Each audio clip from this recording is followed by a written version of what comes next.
Ahora continuamos con la segunda parte de nuestra y hablamos de las enfermedades ópticas.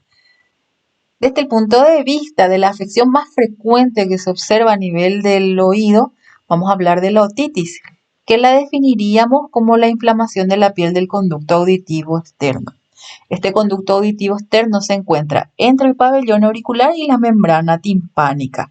Y aquí tenemos una imagen que nos recuerda las estructuras anatómicas que, que limitan el conducto auditivo externo. Por arriba tenemos el pabellón auricular y por abajo o en la porción horizontal tenemos a la membrana timpánica como límite anatómico.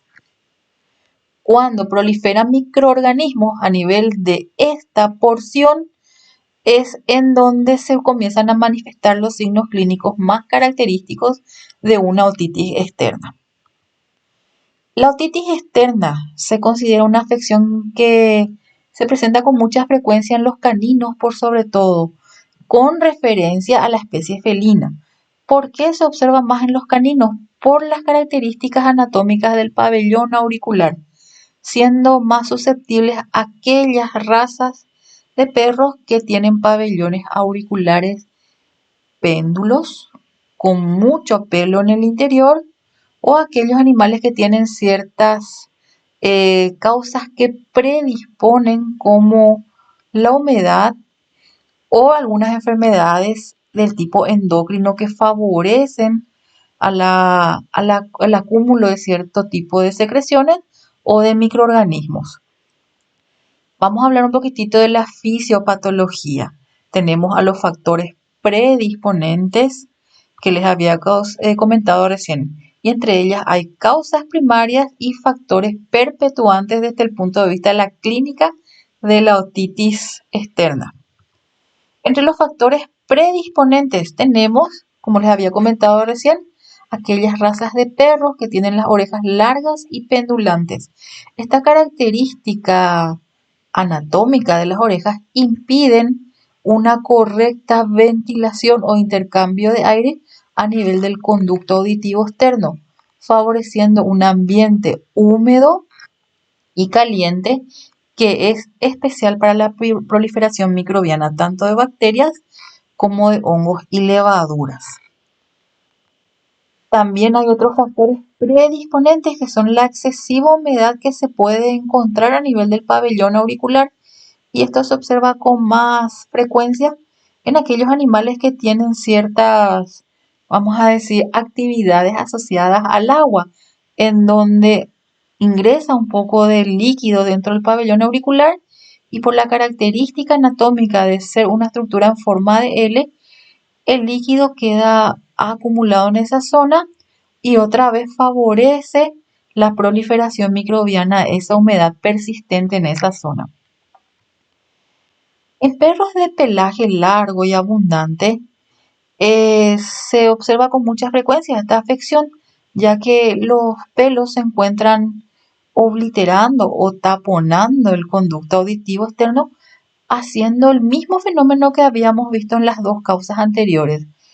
Hay un escaso intercambio de aire o una poca ventilación, diciéndolo así de forma más simple, y estos pelos eh, deben ser extirpados o recortados para favorecer el intercambio de aire o la oxigenación a nivel de esa zona. En otras razas, como las razas que están muy de moda ahora, como el Shar-Pei, los abundantes pliegues cutáneos hacen el mismo efecto que los pelos o las orejas pendulantes. Disminuyen la luz o vamos a decir el calibre de entrada del aire, favoreciendo a un ambiente húmedo y caliente en donde hay un acúmulo de secreciones en donde proliferan los microorganismos. Causas parasitarias. También tenemos cierto tipo de ácaros que tienen afinidad por la piel de ese conducto auditivo externo. Y entre el más frecuente en la especie canina está el Otodectes cynotis, que es este ácaro que se observa con mucha frecuencia asociado a la presencia de un cerumen de color avetunado. Y la observación de estos ácaros se hace a nivel microscópico en ese cerumen que se extrae en el momento de la exploración del oído en el paciente. También, aunque no es muy frecuente, a veces la proliferación de este ácaro, que es el de Modex folliculorum, puede también ocasionar una otitis en los caninos. En otros pacientes con una hipersensibilidad a ciertos agentes que le llevamos a denominar alérgenos, esos alérgenos producen una inflamación a nivel del conducto auditivo externo que llevan a una otitis. Estos alérgenos pueden ser de origen ambiental, de origen alimentario, y determinar la causa de esta alergia va a llevar por sobre todo a una disminución de la inflamación a nivel del conducto auditivo externo con un tratamiento de sostén a nivel local. Pero para ello primero debemos determinar cuál es el factor que está causando alergia en el animal. En otros casos tenemos pacientes que denominamos atópicos. Estos pacientes atópicos son pacientes hipersensibles que pueden tener alergias a algún factor ambiental desconocido para nosotros. Entonces el paciente atópico, por sobre todo, debemos considerar como un paciente con potencial riesgo de otitis y debemos siempre explorar el oído en el momento de la consulta. Estamos hablando de pacientes que tienen alergia a algunos elementos que se encuentran en el alimento. Y en estos casos, esa sintomatología asociada a la alergia alimentaria se va a manifestar con un intenso prurito a nivel de la oreja, en la zona perianal, y va a haber un intenso lamido de las patas también. Ahora, llegar a eliminar los alimentos alérgicos para el paciente forman parte de un largo proceso de tratamiento en donde se recomienda el cambio de dieta a una dieta hipoalergénica. También tenemos otras causas que llevan un diagnóstico un poco más dificultoso, que son las causas endócrinas, en donde el hipotiroidismo es uno de los más frecuentes factores que se asocian a la aparición de otitis en los caninos. Y entre los factores perpetuantes son aquellos que una vez que ingresaron al conducto auditivo externo, más las otras causas que le ayudan, ellas proliferan, vamos a decir, a gran velocidad y se mantienen durante mucho tiempo en ese lugar, ya que las condiciones son las adecuadas para su proliferación. Y tenemos a las bacterias y a las levaduras. ¿Cómo nosotros realizamos el tratamiento? No debemos olvidar que este tratamiento viene luego de un diagnóstico etiológico, y ese plan diagnóstico inicia con un buen examen a nivel del conducto auditivo externo, específicamente de la piel del conducto auditivo externo, para poder ir descartando otros diagnósticos. Por ejemplo, una proliferación de ectoparásitos. Podemos también realizar un examen dermatológico en donde observamos la presencia o ausencia de pulgas, garrapatas y piojos que pueden estar causando también intenso prurito a nivel del pabellón auricular. Y luego se procede al examen del oído en particular con ciertas herramientas que vamos a ir relatando en las diapositivas siguientes. Se hace una observación del oído, se observa el color de la piel del conducto auditivo externo, el olor, la presencia de exudados y otras características que pueden llamar la atención, que nos van a ayudar a llegar a un diagnóstico. El examen clínico general es muy importante porque ahí también podemos descartar procesos sistémicos que puedan relacionarse a la otitis que está presentando el animal.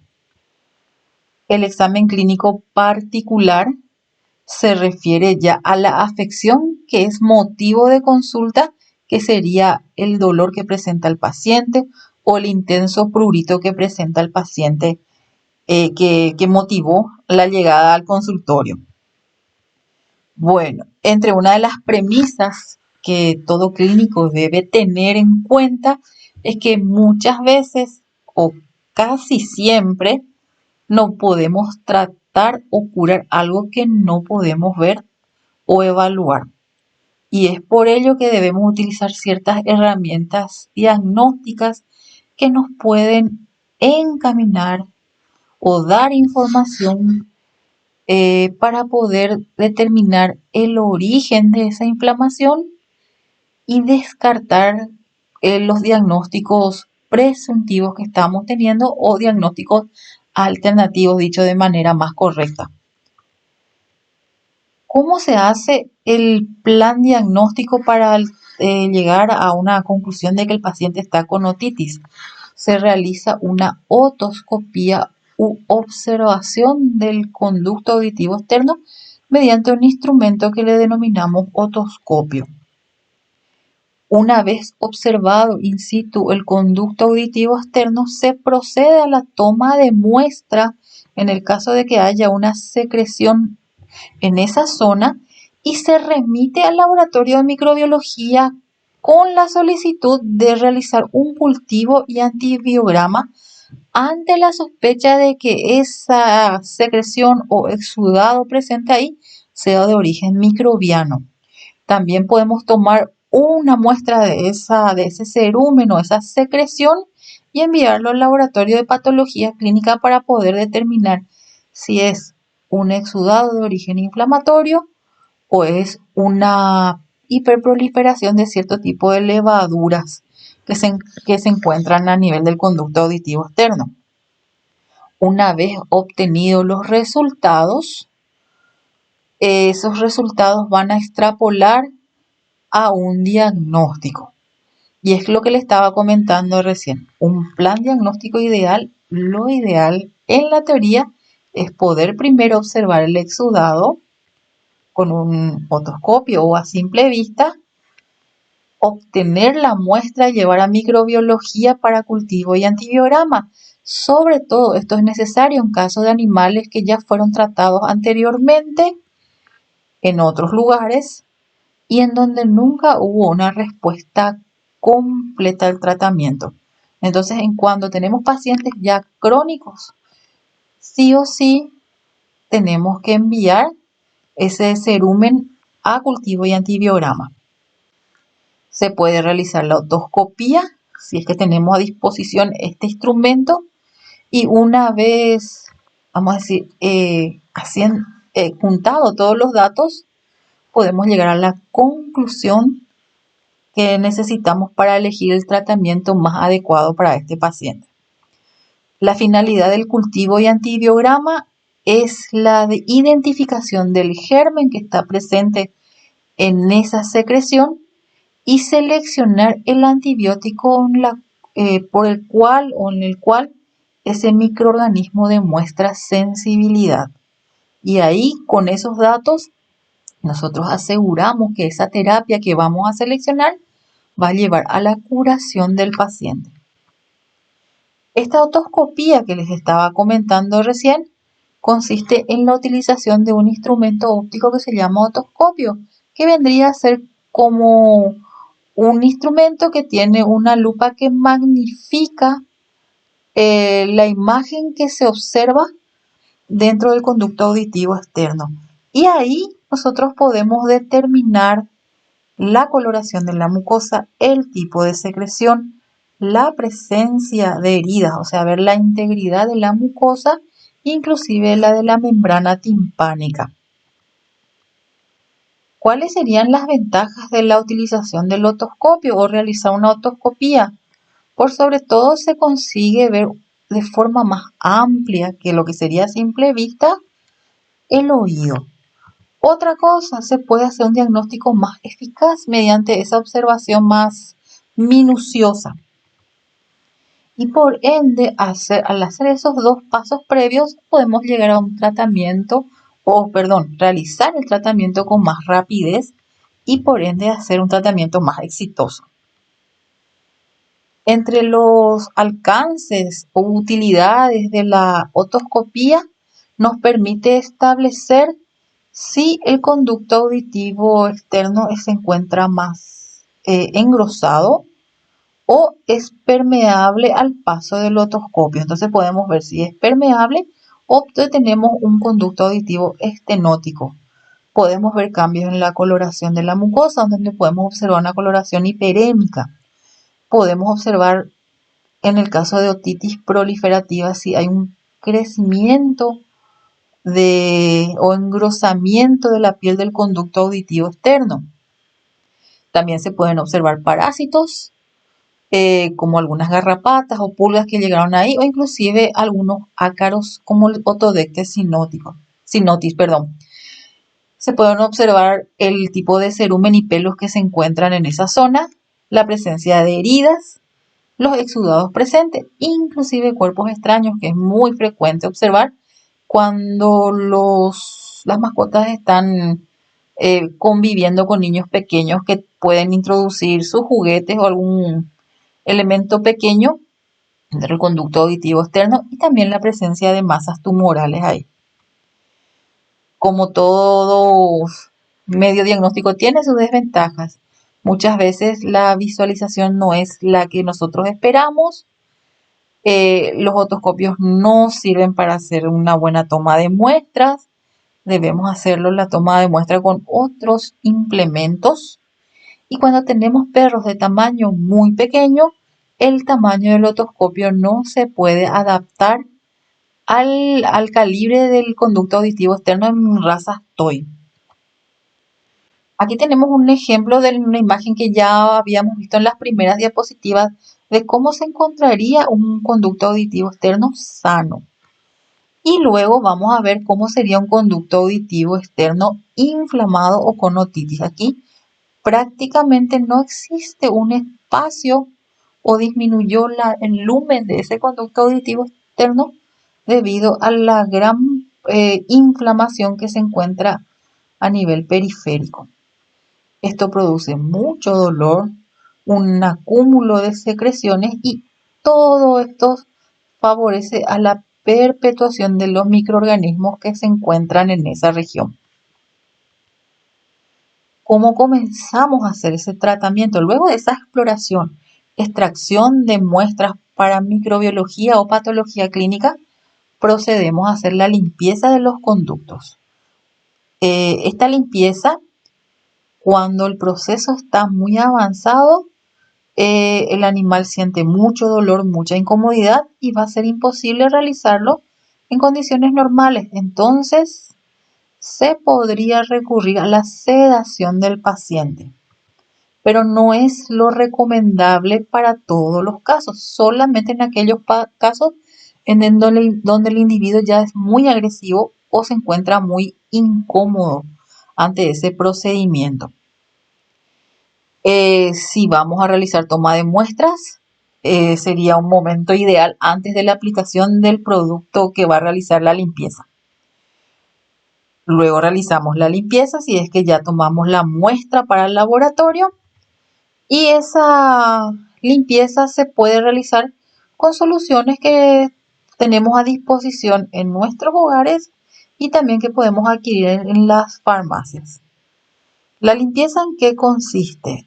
En el caso de animales que tengan abundantes pelos o pelos muy largos, se puede hacer una extracción de los pelos con una pinza, favoreciendo así la liberación, vamos a decir, de espacio y la entrada de más aire para que pueda permitir o disminuir la carga microbiana en esa zona.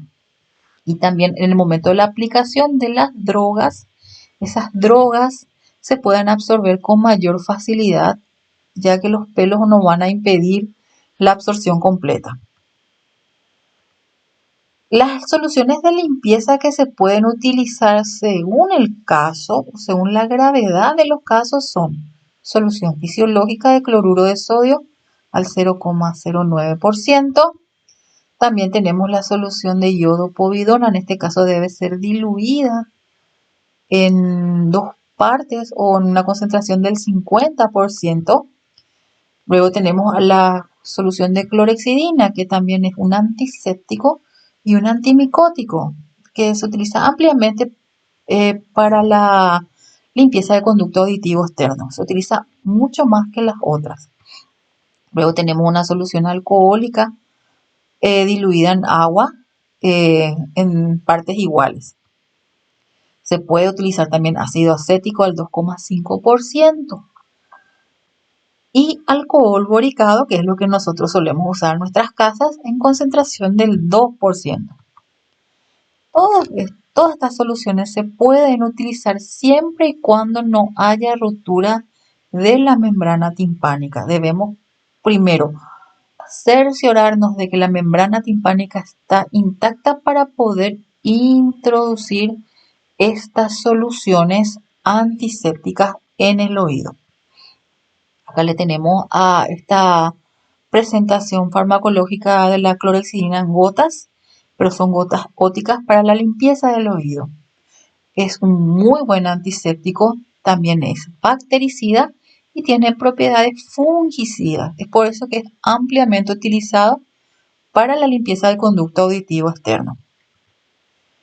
Entre las causas perpetuantes de una otitis, habíamos hablado recientemente de las causas bacterianas, pero también hay otros microorganismos levaduriformes que tienen la capacidad de proliferar cuando las situaciones inmunológicas del paciente lo permitan. Son aquellas estructuras que le denominamos o microorganismos que le denominamos oportunistas. Entre estas levaduras, la que se encuentra a nivel de la piel del conducto auditivo externo se denomina Malassezia pachydermatitis. Esta estructura o este microorganismo tiene tanta afinidad por las condiciones predisponentes que se dan como la abundante cantidad de pelos alrededor del pabellón auricular o de la entrada del pabellón auricular, o los animales que tengan orejas largas y pendulantes con poca aireación, o los animales que tuvieron un inconveniente en la peluquería donde ingresó agua en el conducto auditivo externo. Todos esos medios de calor, humedad, hace que la levadura prolifere causando inflamación a nivel del conducto auditivo externo. Esta imagen que vemos aquí es una imagen donde vemos la zona eritematosa y edematizada, que nosotros denominamos otitis. Y vemos también una piel más brillante que consiste o es ocasionada por la cantidad de secreción que se origina producto de esa inflamación. El tratamiento de la otitis por levaduras o levaduriformes se realiza con antimicóticos que vienen en presentaciones comerciales de geles y con pomos o aplicadores especiales para poder introducirlo dentro del conducto auditivo externo. Pueden ser a base de ketoconazol o también de grisofulvina según el criterio del clínico que va a tratar ese paciente, va a ser la selección de esa droga.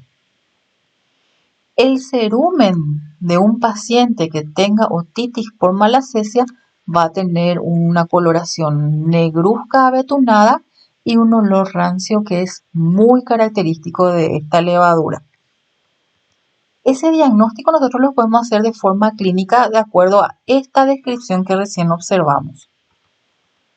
Pero para asegurar ese diagnóstico tomamos la muestra antes de la limpieza con soluciones antisépticas y remitimos al laboratorio de patología clínica para poder confirmar nuestra sospecha mediante un examen citológico. Una vez confirmada esa sospecha, procedemos al tratamiento para eliminar la sobrecarga microbiana de la malacesia con los antifúngicos que les había comentado recién. La dosis del ketoconazol es de 10 miligramos kilo y se administra una vez al día, que se puede repartir hasta en 2 tomas diarias esta dosis. La siguiente droga es la grisofulvina, que tiene una dosis de 5 a 10 miligramos kilo, se administra 2 veces al día y se sugiere que la administración de esta droga venga acompañada de una comida grasosa, ya que estas drogas, tanto el ketoconazol como la grisofulvina, sufren una amplia metabolización hepática. Entonces, la comida grasa protege un poco el metabolismo hepático para evitar daños que puedan ocasionar estas drogas a nivel de ese órgano. Se puede administrar también miconazol, que viene en presentaciones comerciales en forma de crema, gel y gotas. En el caso de descartar la presencia de levaduras y ante una sospecha de la presencia de ácaros a nivel del conducto auditivo externo, el plan diagnóstico ideal viene con una toma de muestras de ese cerumen, a realizar una citología del mismo para determinar la presencia de ácaros. Y una vez dado un diagnóstico positivo de la presencia de esos ácaros, el tratamiento ideal sería realizarlo con un medicamento antiparasitario que sería endectocida, como la ivermectina en concentración al 1%. Y la dosis de ivermectina en estos casos es de 0,2 a 0,4 miligramos kilo por vía subcutánea. En el caso que tengamos pacientes con sensibilidad a la ivermectina, se utilizan otras drogas de la familia de la ivermectina que van a producir con mayor margen de seguridad, evitando la intoxicación o los efectos indeseables de la ivermectina. También se complementa el tratamiento con el amitraz, que viene en concentración del 0,125% diluido en aceite mineral. Y esta aplicación se hace cada 2 a cada 7 días. Siempre debemos diluir el amitraz en aceite mineral para que el efecto sea el esperado o beneficioso para el paciente. En el caso de reducir la inflamación ante un proceso muy doloroso como es la otitis, se recomienda la aplicación de corticoides en un periodo de tiempo muy corto, solamente esperando el efecto desinflamante para que la terapia que luego de la utilización de corticoides vamos a realizar sea efectiva. Entonces, la recomendación es utilizar corticoides una sola vez para que disminuya el edema, y ese edema, una vez eliminado o desaparecido, vamos a decir, favorezca a la absorción de otras drogas una vez que la piel se desinflamó. Algunos corticoides que podemos utilizar para el tratamiento de la otitis y sus dosis están descritos en este cuadro. Para otitis bacterianas, en el caso de que sean infecciones leves, se puede usar la hidrocortisona a razón de 1 a 2 miligramos kilo cada 12 horas. Si tenemos una otitis aguda, ya un poco más avanzada que la otitis leve, la dexametasona se podría utilizar y esta es la dosis. En casos crónicos se puede utilizar la triamcinolona, que es un corticoide de POT. La concentración de la triamcinolona, es 0,1%. Y la dosis es 0,1 a 0,3 miligramos kilo, y eso se va repitiendo según necesidad. Aquí solamente necesitamos desinflamar para que después el antibiótico haga efecto adecuado. En caso de infecciones graves causadas por esta bacteria, que es la pseudomonas, se utiliza la hidrocortisona en concentraciones del 1 al 2,5%. Si tenemos un paciente con una otitis alérgica, las drogas recomendadas son la hidrocortisona, la dexametasona y la triamcinolona. Todo esto como parte de un tratamiento en conjunto en donde atacamos la causa de la alergia y disminuimos la inflamación a nivel del conducto auditivo externo. Si tenemos una otitis en donde hay una intensa secreción del tipo seborreico, la dexametasona, triancinolona y betametasona son las indicadas y se utilizan según necesidad o si es solamente necesario. Como vamos a decir, resúmenes que podemos ir dando luego de lo que estábamos hablando, tenemos que para el tratamiento de una otitis bacteriana de rutina limpiamos los oídos del paciente. Primero, todos los días, con clorexidina, con ácido acético o con solución fisiológica o con con iodopovidona. Y luego de la limpieza viene la aplicación del antibiótico de elección que nosotros adquirimos para realizar esa terapia. Y esta terapia puede ser una terapia tópica en casos leves a moderados. Y esta terapia tópica se puede realizar con polimixina B, en donde la dosis es 2 a 3 miligramos kilo por vía oral o por aplicación tópica. Luego tenemos a la neomicina de 10 a 20 miligramos kilo y la gentamicina de 2 a 4 miligramos kilo. Y en este caso también se puede aplicar por vía parenteral. Otras opciones que nosotros tenemos para el tratamiento de la otitis causada por pseudomonas son las combinaciones farmacológicas que podemos adquirir ya en ciertos productos comerciales, en donde la combinación es a base de enrofloxacina más dexametasona acompañado de solución fisiológica o de tobramicina en forma de gotas que se aplican cada 8 horas o la sulfadiazina de plata con o diluida con agua estéril y se aplica en el oído cada 12 horas. Algunas de las presentaciones comerciales que ustedes pueden disponer en el mercado no son fotos muy buenas, pero la gran mayoría de los fármacos destinados al tratamiento de las afecciones del oído vienen con un frasco aplicador que facilita la introducción del recipiente dentro del conducto auditivo externo para que la aplicación de la droga sea la más correcta o suficiente según la cantidad que necesite el paciente. ¿Cuáles serían las conclusiones que debemos sacar luego de haber comentado todos estos tópicos en esta clase? Que la gran mayoría de los perros sufren otitis externa crónica. Y esto es uno de los desafíos más frecuentes en la medicina veterinaria que se presenta diariamente. Primero, por la gran cantidad de diagnósticos erróneos que se realizan o por la omisión de métodos diagnósticos complementarios que pueden encaminar más rápidamente al diagnóstico y al tratamiento. Otro tema es que tenemos que tener en cuenta que las otitis externas se cronifican. Porque se cronifican porque es una combinación o a consecuencia de la presencia de factores primarios, de factores predisponentes y de factores perpetuantes. Si nosotros no atacamos estos tres frentes y solamente nos enfocamos en uno de ellos, el problema va a persistir y va a volver a aparecer con más, vamos a decir, con más complicaciones a largo plazo.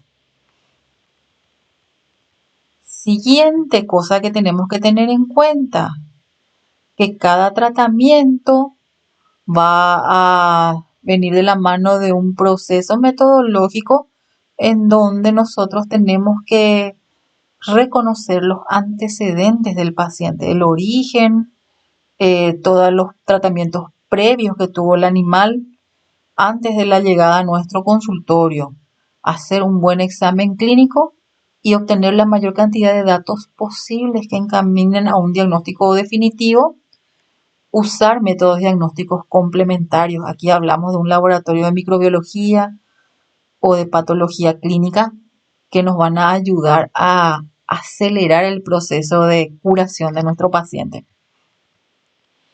Y mediante estos pasos que estuvimos nombrando en esta clase de hoy, la terapia va a ser exitosa y vamos a tener un paciente que no manifiesta dolor, en donde las recidivas ya no se van a presentar con tanta frecuencia y las complicaciones que pudieron haber existido deberían desaparecer. Y con esto llegamos a terminar nuestra clase de hoy. Les agradezco mucho la presencia y participación y nos vemos